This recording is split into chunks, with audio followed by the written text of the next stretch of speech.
Over the weekend, we got to be some of the very first people to step foot inside the new Mystic Lake Amphitheater in Shakopee, Minnesota, and see their opening night full of Minnesota local acts.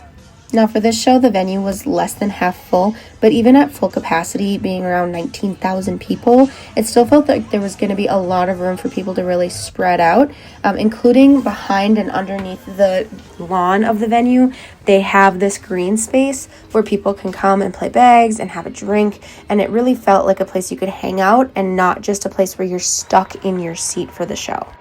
I will say I did feel like the food and drink was pretty expensive for what you got, but they did have a deal for this show of $2 hot dogs, so that is what I had for dinner to offset the price of my drink, which was $26.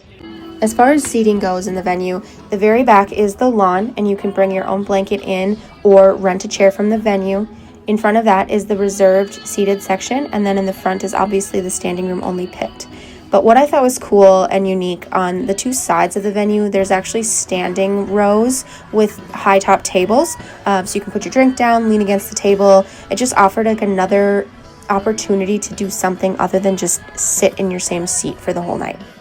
Obviously, it was intentional when they built this place that you'd be able to watch the sunset as the bands play, and that was really my favorite part of the night,